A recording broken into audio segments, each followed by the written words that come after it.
Ryan Reynolds here from Mint Mobile. With the price of just about everything going up during inflation, we thought we'd bring our prices down. So to help us, we brought in a reverse auctioneer, which is apparently a thing.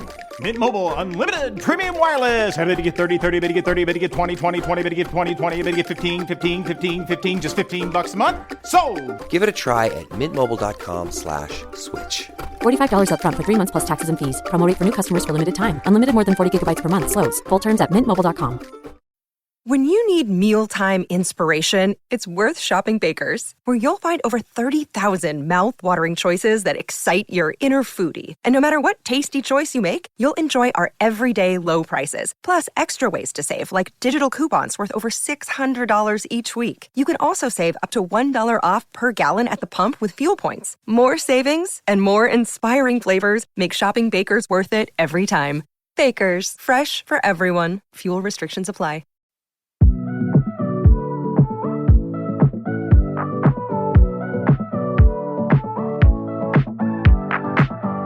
Welcome to the Travel Squad podcast. We adventure the world together, one passport stamp at a time. We're here to share travel news, tips, and our own adventures with you. Every Travel Tuesday, we share stories on a variety of topics, including our hometown San Diego, hiking, Weekenders, national parks, international getaways, and inspiring you to go on your own adventures, even if it starts with your own backyard. I'm Jamal. Brittany. And I'm Kim. And we're the Travel Squad podcast. So grab your ticket and your passport. And don't forget your travel insurance. And prepare for takeoff.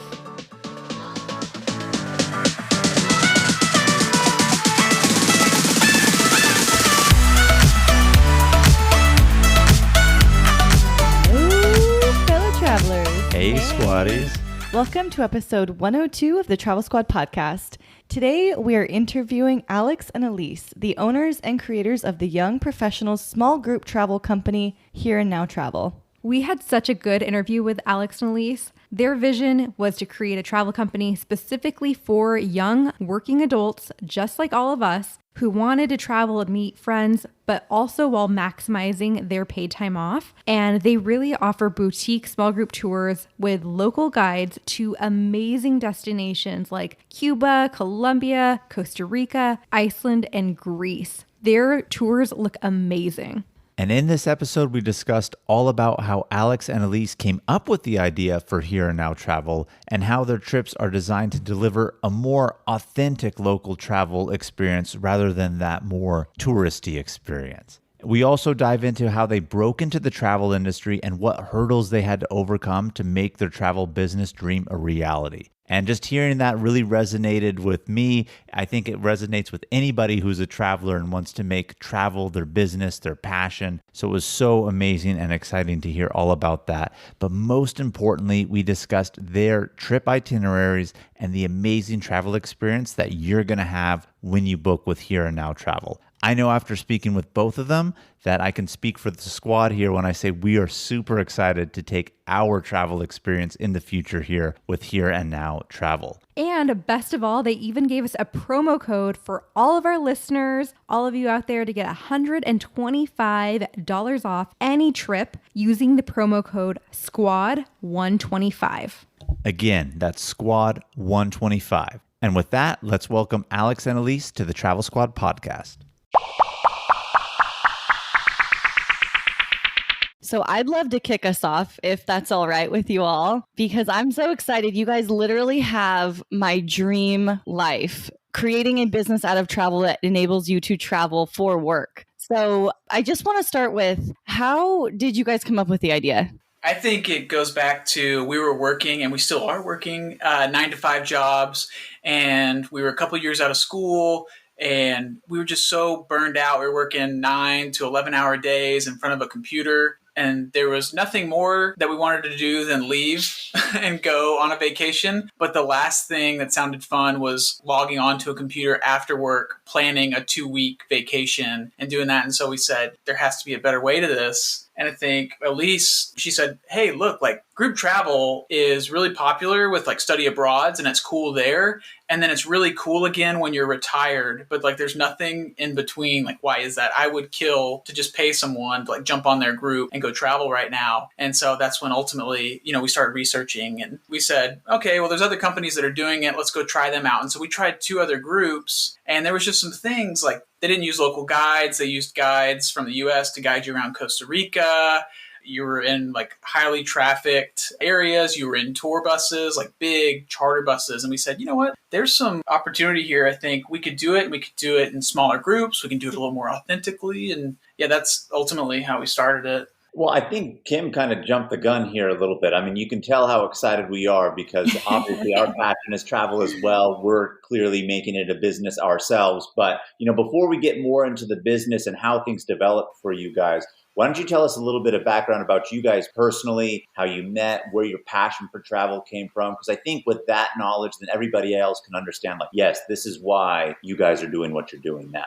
Yeah, so I have always had a passion for travel. Like, you can ask my parents when I was like 12. I said, I want to travel the world when I grow up. Like, that's all I want in life. That's my dream. And it started when I did a study abroad in college, and then we traveled as newly married. So we met at Texas A&M University, and when we were 19, and we got married around 23. So we were young, married kids, like really excited to travel. And then for work, actually in 2017, they invited me to do a month-long training in Argentina. And I loved it. I was like, I'm not going to look up anything about Argentina. I'm just going to go. Like, I want to experience Argentina with the Argentines and just absorb the culture and just enjoy it. And so I did that.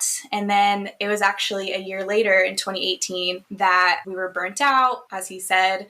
And that's when I was like, you know what? Some of my favorite travels that I've ever done has been when I didn't know anything about the country. It was the same for my study abroad. Didn't know anything about the country. I just like jumped in. I was guided by locals the whole time. I went wherever they told me to go, basically. And I could just be really present and just enjoy the moment.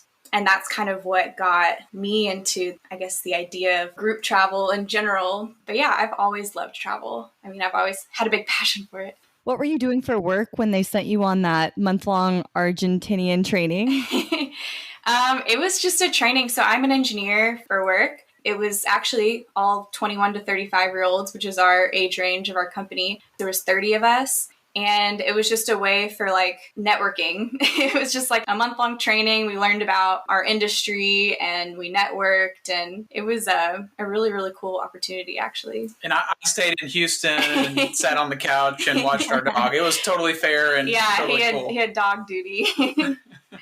Well, I was going to say, did you go on that trip? You answered the question. So where did your passion then come from, Alex?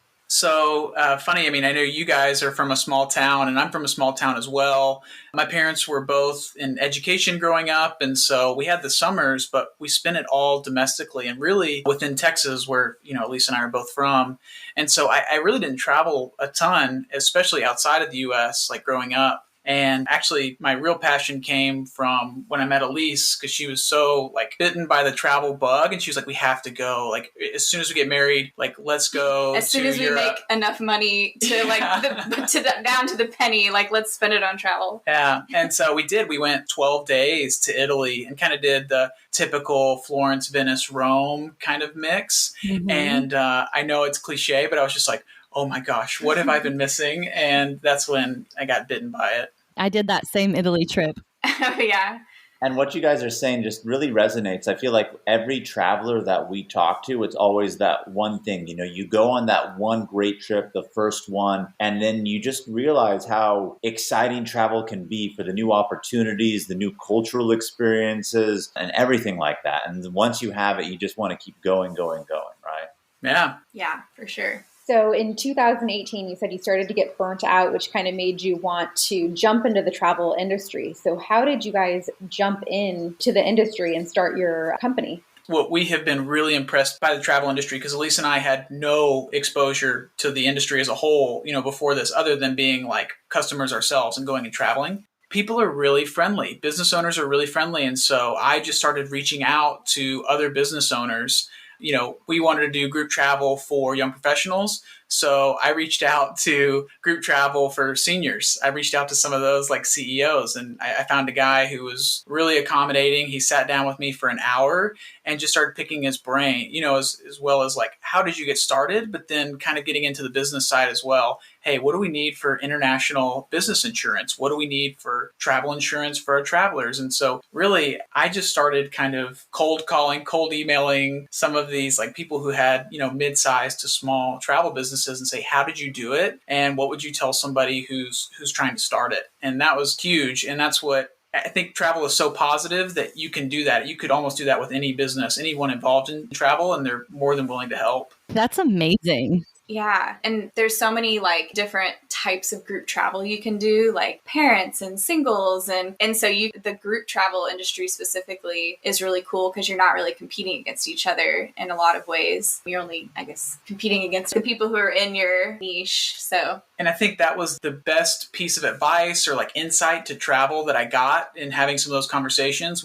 It was a president of one of these companies, and he said, Alex, the travel industry is so big and there's so much demand for travel that almost anybody that wants to get into the industry can. Like there's enough demand for that. It's not just like this tiny pool where there's only a couple of names who can play in that space. Really, anybody can jump in. And so he really encouraged me. We had nothing. We hadn't formed an LLC. We hadn't put together any trips. And he was just like, you have to try it because there's plenty of space for everybody. When you guys were getting started, did you know that you wanted to do it more on the, I don't want to use the word guided tours, but the group tour aspect, or were you just trying to break in general, or did you know that was your niche? Like, yes, we want to take people to have these more localized, authentic experiences. From the get-go, we said, we're young professionals. We know what young professionals want. We know the needs of 21 to 35-year-olds. And we knew we wanted small vans. We wanted small groups. We wanted off the beaten path, not super touristy. So yeah, from the start, we had a very specific vision of what we wanted and which customers we were going to cater to.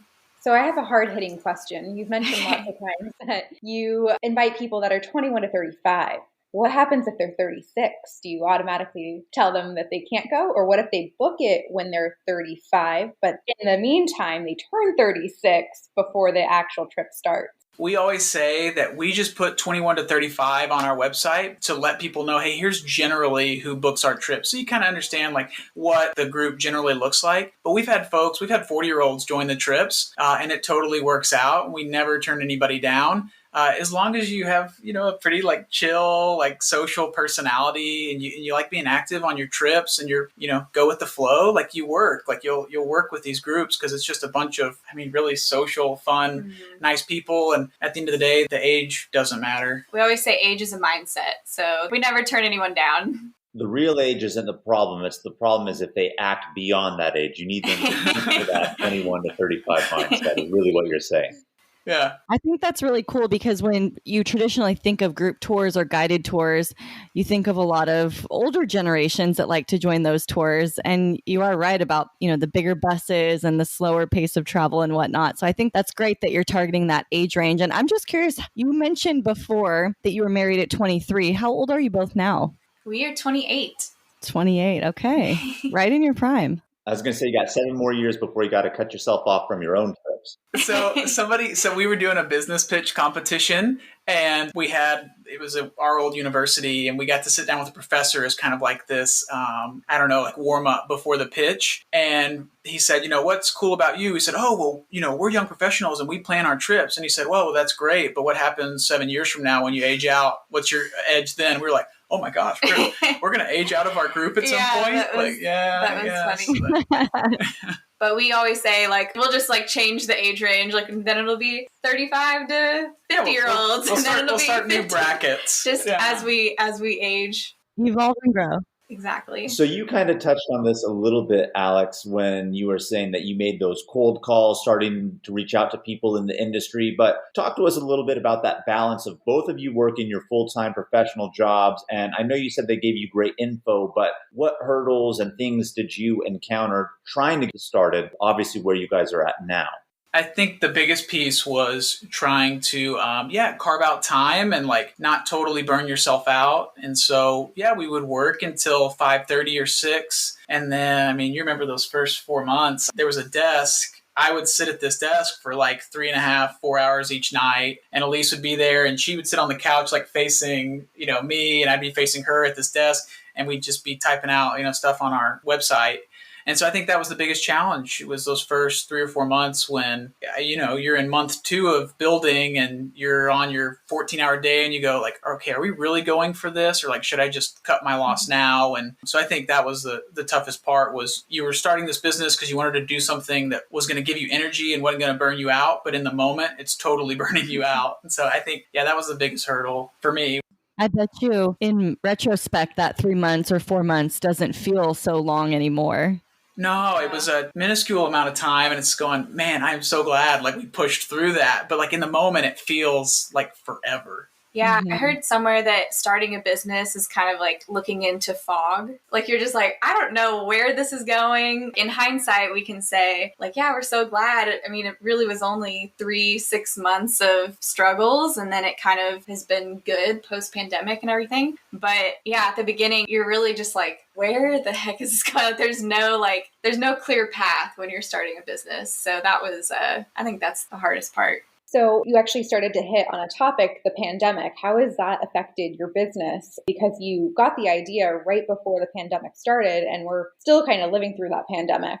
Yeah. So we had our first trip in June of 2019, and those first like 9 months or so, we had pretty good success. We ran 9 trips in 9 months, and we were in Tulum, Mexico with a group. It was our biggest group to that point. Like momentum had just been building. And national emergency in the U.S. was declared when we were in Tulum. And we had no idea like how long, maybe it'll knock us off our path for 2 or 3 months and we'll get it figured out and we'll be back. And we went 15 months without running a trip. And so, that was a little demoralizing because we had all this momentum. We were growing, we were getting bookings, and then we just had to cancel everything for 15 months. Yeah, but we are kind of silver lining people. And we were like, it was kind of perfect time for something horrible to happen, as far as the business goes, of course, because we didn't have any employees yet. We were still small. We could literally just turn off our marketing spend. And that was kind of it. So we try to like see the good in it. Like we're glad it happened now early on versus like later on when we have employees and other people's lives and helps you our livelihoods to think about. It really helps you think about how you're going to build this business. And whenever you start bringing in other employees and our local guides,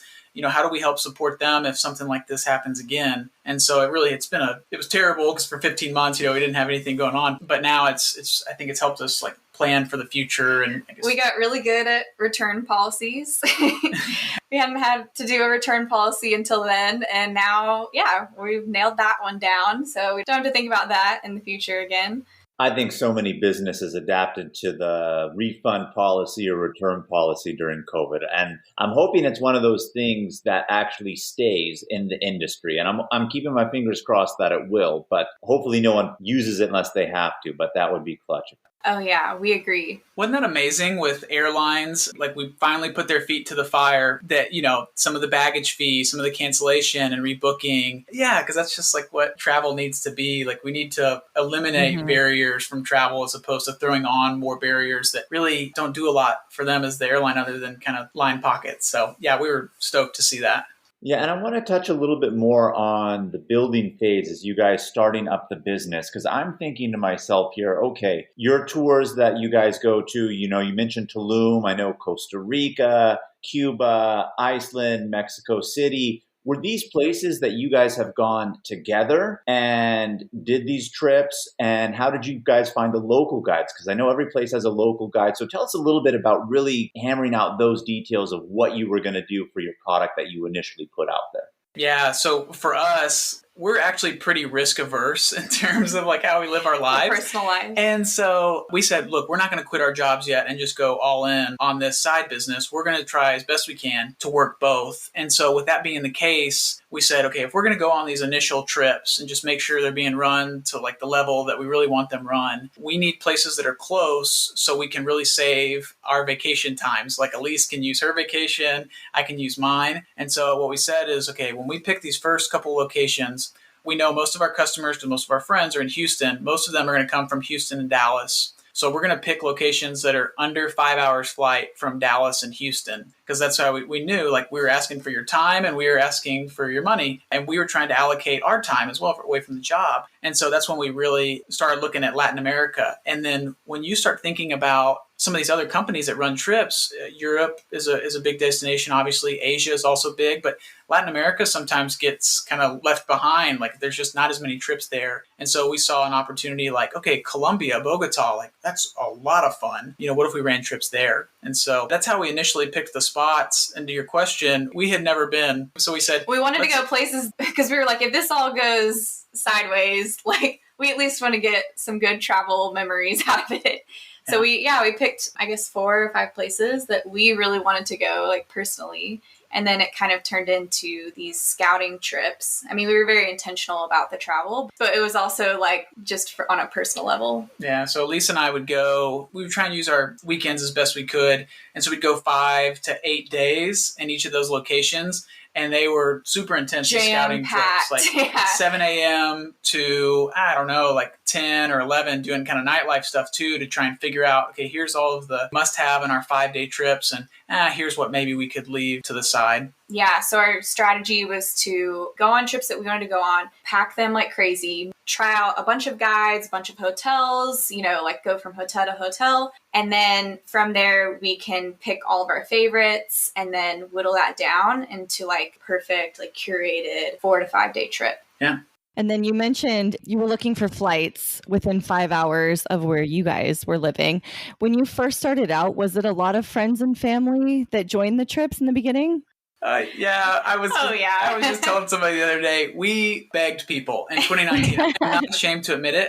I'd go to my buddy, Hunter, actually, and I'd say, Hunter, please, like, come on this trip. I just need like 2 more people, like just you. If you have anyone, like, just come on. And so, you would beg. And so now it's unbelievable, really, that in 2021 now we have 160 travelers, and they're from all over the U.S. now. Wow. And it's amazing with just a little bit of time and just like some consistency in marketing and trying to get your name out there, like what that does. But to your question, totally all friends and family. The first one, was just our friends. It was just a really fun Costa Rica friend trip. We were like, just test it out, come with us. And then it turned into friends of friends. That was like 2 to 3 trips in. And then just very slowly has turned into all strangers. Yeah. Well, I love your business plan in the sense of you need it to be close to you guys in terms of testing things out. And if anything, I don't want to say goes wrong, but you're needed, you can go, and it's like flying across from West Coast to East Coast or East to West in the United States, right?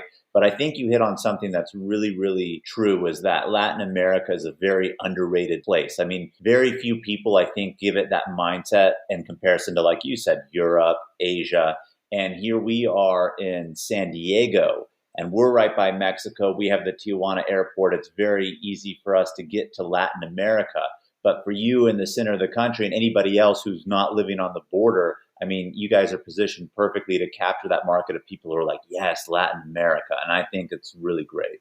Oh, thanks. We absolutely love the energy. It is just like good vibes only. Like, that's it. We absolutely love being in Latin America. I don't think I've ever danced more in my life than on some of those trips, especially to Colombia. So we love it. Well, so I'm going to hit you with a hard-hitting question. Brittany had one. I got one. How's your Spanish game? Okay. All right. Okay. There's a program. It's called italki, and it's basically peer-to-peer language teaching. And I've been doing it for about 1.5 years, 2 years. 2 years. And so, yeah, about 2 years now. And like, I'm beginner to intermediate, guys. Like, I do it 2 hours a week. He's good. He can get around for sure. I mean, we have to for the business, but Italki, we recommend that to everyone because like we found people in Colombia, you can get used to their dialects and obviously they're a lot cheaper and depending on the different countries that you choose. Yeah, you can get a lesson for $10 an hour and it's a lot of fun because you're just talking and you get to know the people and it's a lot of fun. So he's good. I'm getting there. I'm really working hard on mine, being that we live so close and we're actually starting to go and utilize the fact that we live by the border more and travel more in Latin America. So that's why I was just curious with your business down there, what are you guys doing for that? So I'm going to keep that in mind. Yeah. Well, just call me. We'll practice. We'll have like peer-to-peer talking sessions. We'll fumble through it. Well, we could switch the podcast right now to Spanish. Yeah. It's not inclusive to all the non-Spanish speakers. It wouldn't be inclusive of us. Like, it's just, another time. So I was looking through all of the things that you include, and I see that you guys do a lot of pre-departure planning and you provide like a packing list and, you have all of the logistics already created for everyone. The one thing that you guys don't really provide is flights. So how do you talk to your customers about getting those flights? Do you recommend certain times like, hey, you want to take a flight this day and get there by this time? Talk us through that logistic a little bit. Yeah, so we set up transportation like to and from airports. And so we basically tell them, hey, you need to be here on this day at this bus at 3 p.m. and we're leaving essentially. And so we leave it up to the customers to get there whenever they want to. And then if they want to, come a day early, then we can give them tips or things like that. But it's very chill. Like they can come whenever they want, as long as they're there when we're going to leave on the bus. Yeah. So it comes and we'll say, hey, you need to arrive, by 3 p.m. Typically our private transportation leaves by 3 p.m. from the Cancun airport bound for Tulum. But we're seeing a lot of people, they like the flexibility. Our trips are 5 days, 6 days.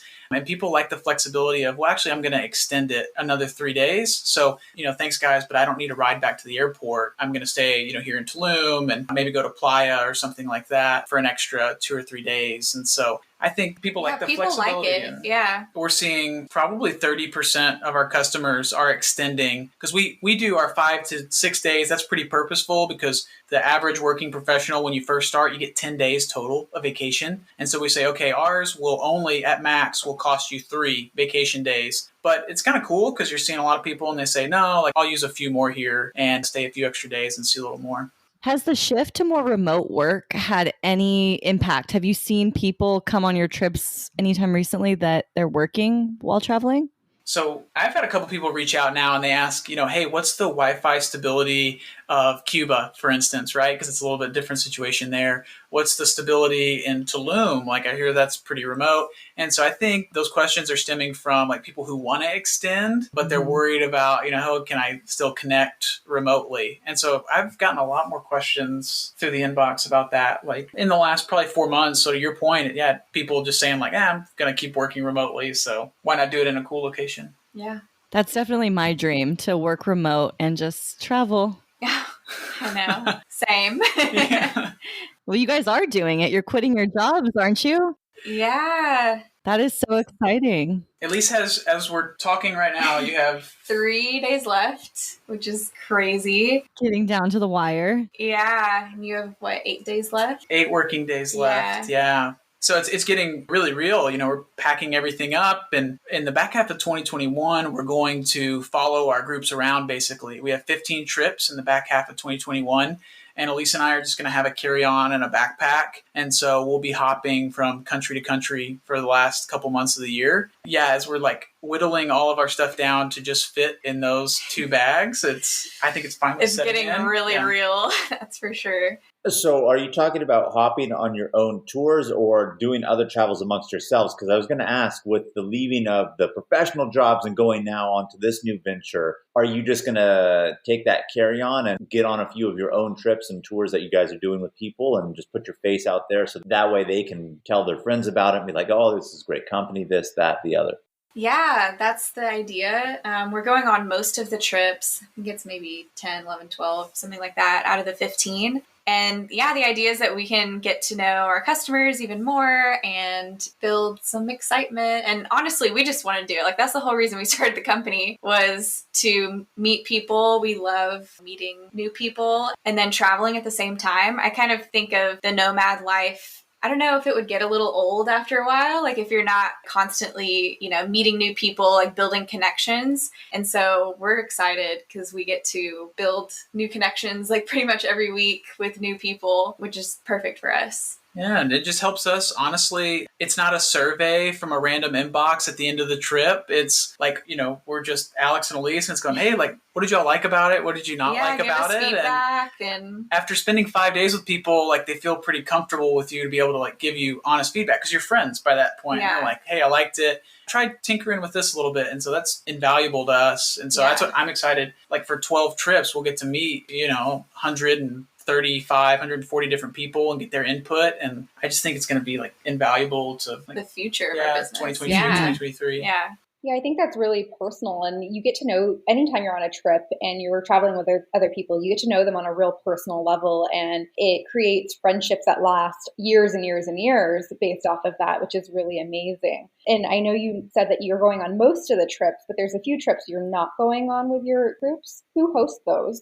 So our local guides in the future, like that's the go forward kind of model, is that we have these amazing local guides. They all have their own independent agencies. So they're entrepreneurs like in the country. Most of them, all of them are in the age range of the group. So they're all kind of like in that young professional range. They've stepped out on their own. They have their own agency, and we hire them and they'll run the groups. And so they're great, right? They do all the heavy lifting. Elise and I are just there as basically like social chairs. Social chairs. That's all we call ourselves, the social chairs, because we don't pretend to be the local experts. We work with these amazing people who can really give us the lowdown. And so, they're great and they're really fun. That's a total requirement of ours to hire a guide, is they have to be fun. And so when we're not there, it's going to be probably a better experience because they'll get to like take up the entire the entire deal without us getting in the way. Yeah, we love and trust our local guides, and we vet them a lot. Like, we make sure that we can work with them and that we just love being around them. And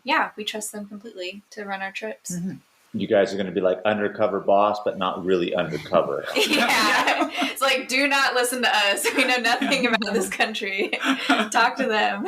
Well, quite honestly, we've been talking recently about doing an Iceland trip, more specifically Northern Lights. I know that's one of the ones that you guys do. I'm hoping that by the time we go on that, you guys are still doing undercover boss in a sense, and then we are on the same one.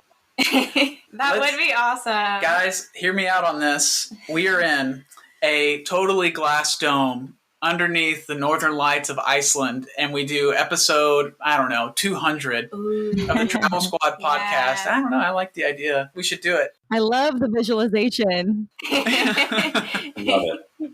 It's happening now. I think it's official. We just need to hammer out the details, is really what you're telling me. Have your people talk to our people and we'll get it going.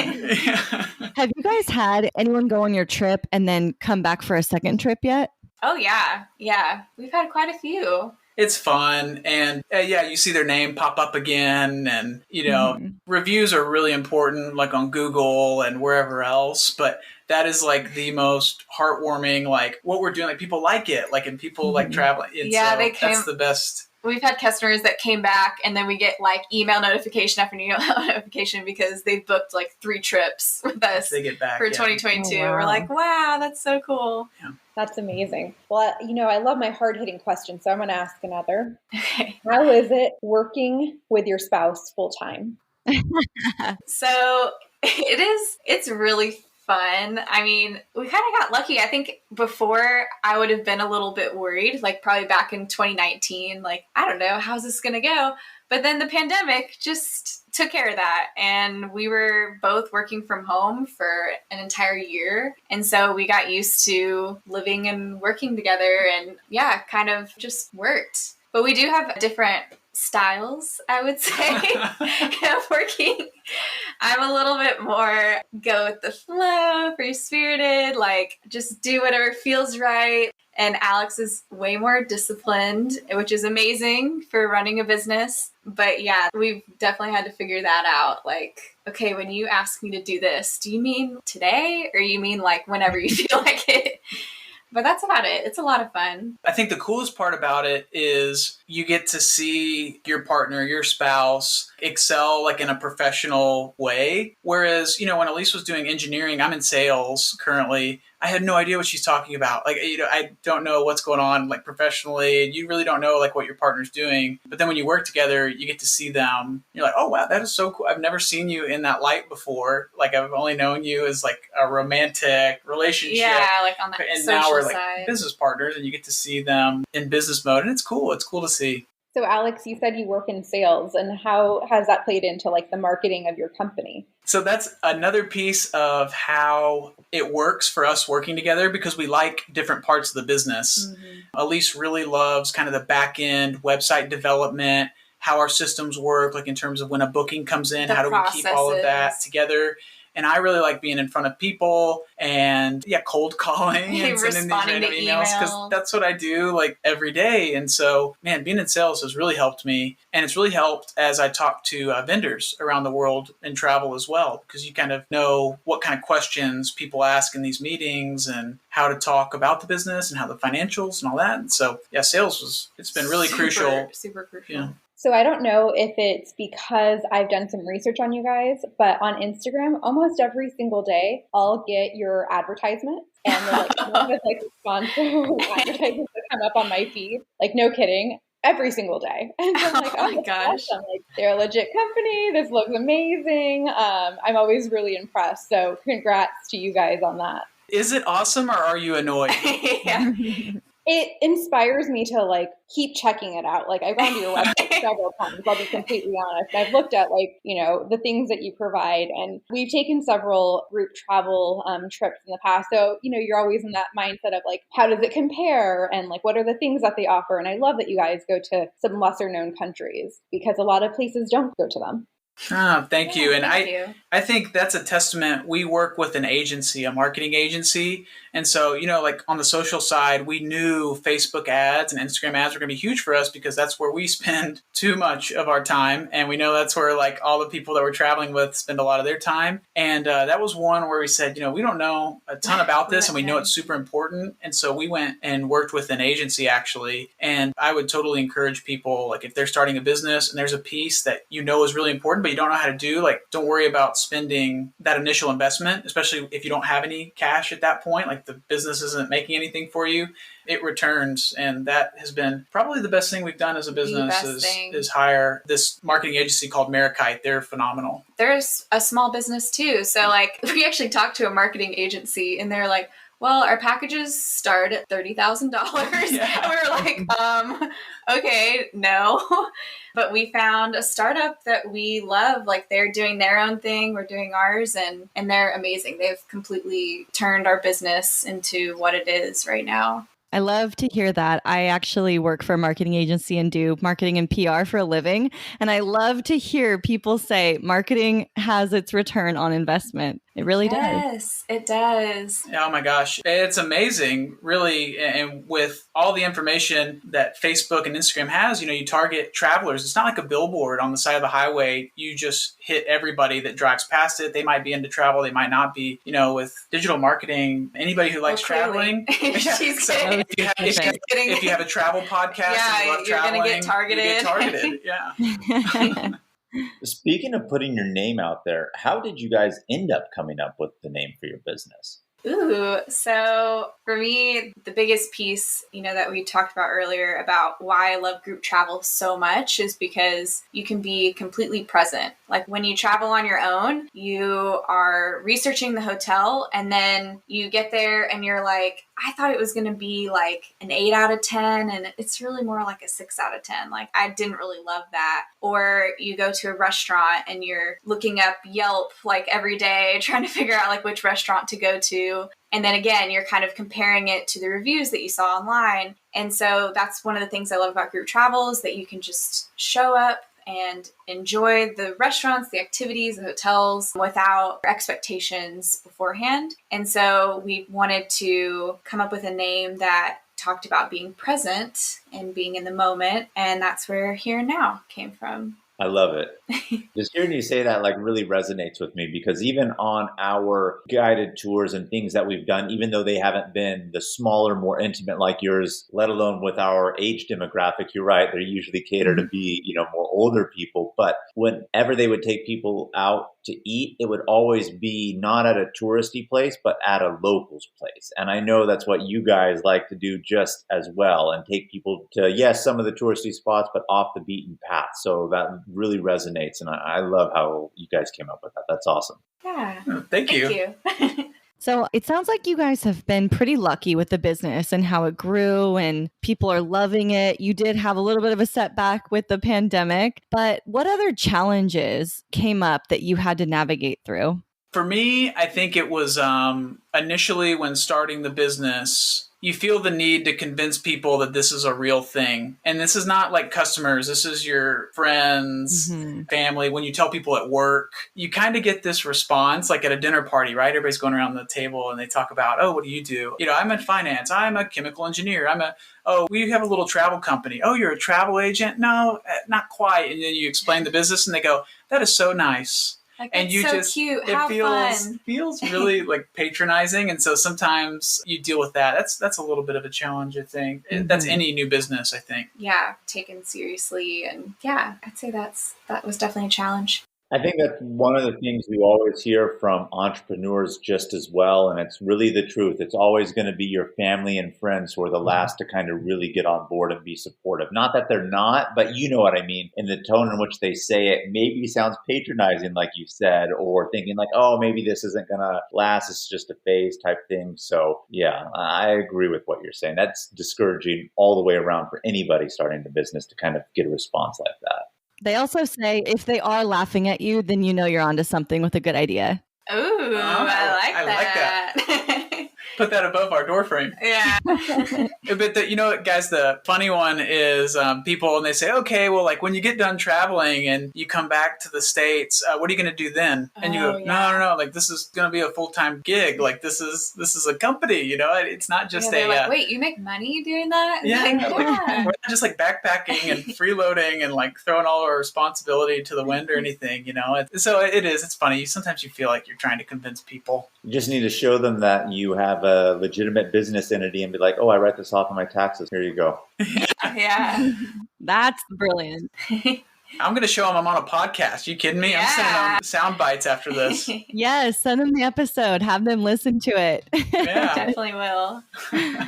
So you guys are going on a lot of trips in this back half of this year. And do you have any plans for 2022 to expand into new locations? Yes. So in 2022, we're expanding to Greece and Northern Lights. Those are like our new trips for the year. But we're actually just on a personal level, we want to spend most of the year in Europe. And we want to live in different places and kind of go with the different travel visas. Like you can go to like Ireland and then Croatia, and then you can go to Spain, and they're like all on different travel visas. So you don't have to like apply for a freelance visa in any one place. And that's our plan on a personal level. And then the idea is that, as we get to know people and understand kind of the places that we love to go, then we'll build more trips, more ideas from there. That is so cool. You guys are living my dream.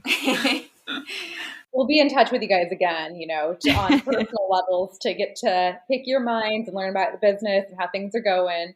So we're going to definitely keep in contact with you. Yeah. Oh, for perfect. Sure. And we'll do remote shows wherever you guys want to. Under the Northern Lights, Greece, wherever you guys want. Yeah. Next year, actually, Greece is the one international trip I am 100% going on. So maybe I will look into your guided tour there. Ooh. Oh, yeah. Or meet us there, whatever you want to do. Yeah, we'll be there. Where are we going to be hanging out in Greece for a while? I love what you guys said earlier. It's still stuck in my head. I think my biggest aha moments from this conversation is what you said about pick your brain. And you often hear from entrepreneurs, don't ask me, can I pick your brain? Because they're busy and they're not getting anything out of it. And so that I love that you came across someone that was willing to offer his time and his insight and help you guys out in that way. And it just goes to show that there are people out there that want to help you, that will help you. And then the other thing you said was about travel is unlimited. It's not a saturated market. It's probably the one industry that will never die, never go away, always exist. You guys are just brilliant for going into this industry.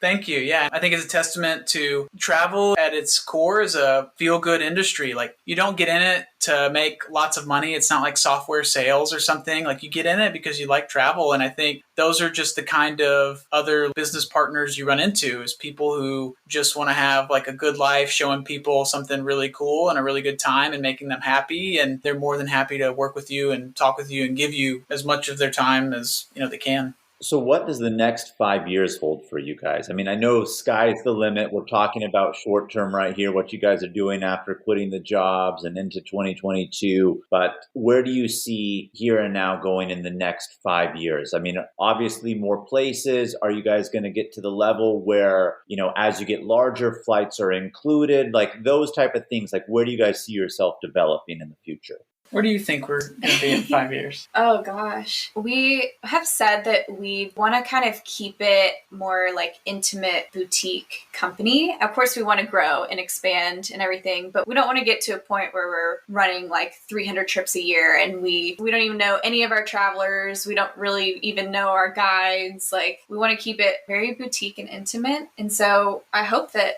at some point we can get to that limit to where we're really happy. And then, yeah, I could see us doing other branches like that's outside of just young professionals. I'm trying to think of what else. I think for me, we want to launch a college graduation division. Yeah. And so for folks who want to go, 3 weeks, that kind of typical American version of the like post-college European vacation, 3 weeks, a month, whatever it is, taking college students and doing that and getting them used to the idea of group travel and getting rid of this kind of stigma that it's for old people. And so we do that. And then hopefully they join us for trips, whenever they jump into the workforce. And so trying to build group travel kind of from the ground, like as they graduate college and come in. I want to do that. And then, as Elise said, with the branches, we actually, in about a month, my mom is turning 60 and she is having a group of her friends come to Costa Rica and we're hosting them. And so we put together a trip for them. And so she's really excited because she said that they're the beta group. They're the test group for our older division, our adult division, they say. So who knows? Yeah, they, instead of here now, they want to be been there, done that or something. Or like, there later or something. But yeah, we talked about kind of taking our trips that are already curated. We already have all the contacts. And then branching into people who already have a group of 6 to 14 people. And we just kind of put it together for their family reunions or for their friend groups or something like that. That's another idea. I think one of the things that you both kind of said in your answers or on previous questions is that one, you don't get into it to make the money. And two, Elise, you mentioned this where it was really kind of still wanting to keep it boutique. So even though you want to grow, it's not something that you want to become like super commercialized, which I think really reflects that you guys are focusing really on providing a true, genuine experience on the travel and not really just like, here, come do this because we're putting it out there. And I think that is really, really awesome because in business, you don't really find that a lot these days. And especially when it comes to travel, like authentic experiences are key. And I can tell by your answers, that's what you guys are really going and striving for. And that's awesome. That means the world to us. Yeah, that's all we want. That's all we want to be. And so, yeah, that means the world that's how you see it. So, yeah. Well, guys, it seems like we're wrapping it up, but we love to do a segment with our guests called the Rapid Fire segment with 3 questions. So we're hoping to dive right into those unless you wanted to say something else before we get into that section. No, perfect. Yeah, rapid fire. Hit us.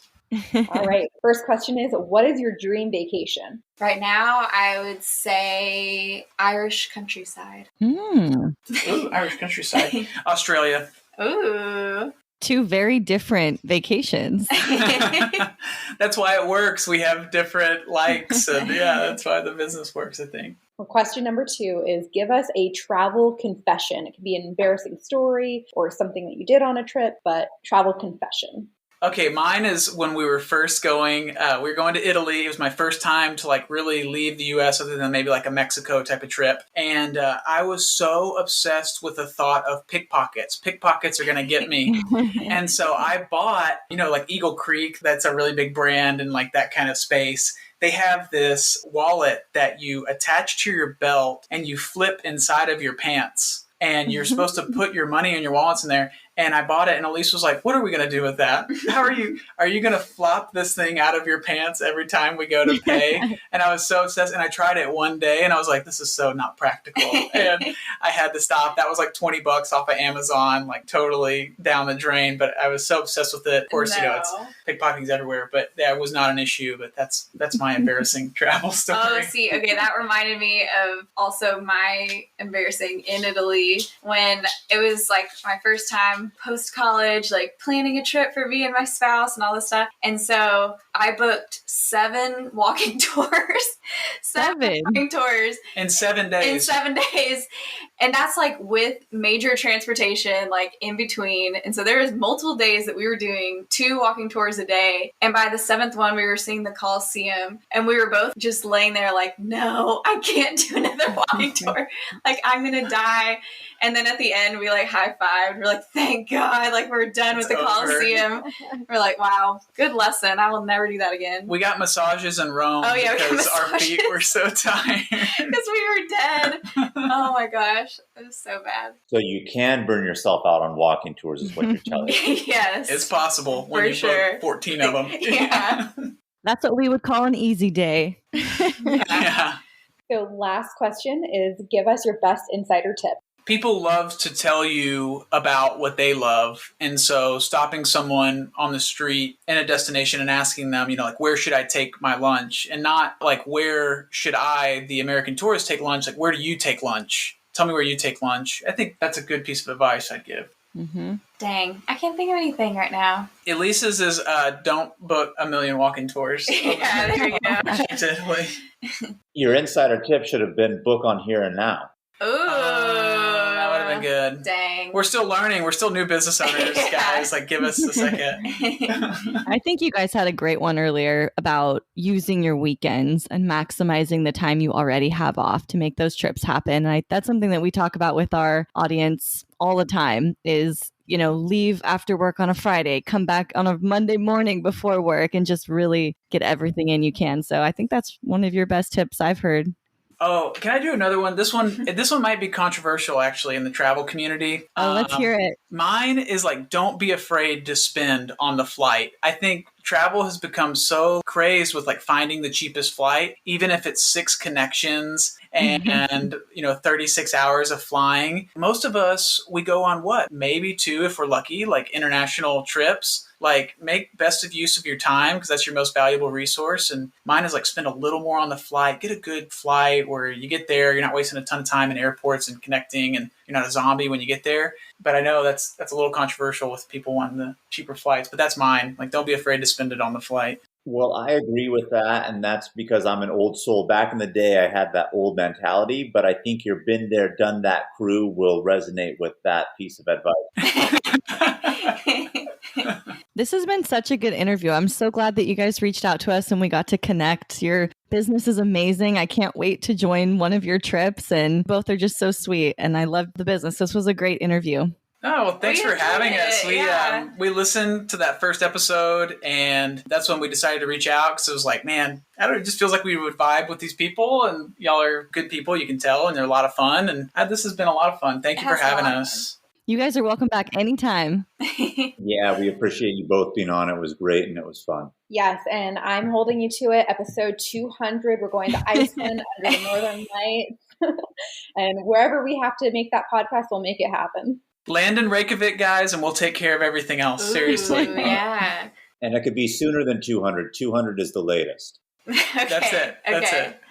Wow, what an amazing interview. Alex and Elise are so interesting, and I personally, and I know you guys too, cannot wait to take one of their trips. I'm definitely eyeballing Greece. And we mentioned this in the intro, but Alex and Elise are offering all of our listeners a $125 off discount with the code SQUAD125. So use that code if you're going to book. And as always, keep the adventures going with us. Follow us on Instagram and YouTube at Travel Squad Podcast, and send us in your questions of the week. If you found the information in this episode to be useful, or if you thought we were just plain funny, please be sure to share it with a friend that would enjoy it too. And as always, guys, please subscribe, rate and review our podcast, and tune in every Travel Tuesday for new episodes. Stay tuned for next week's episode. We have some more amazing adventures and tips in store for you. Bye, everybody. Squaddies.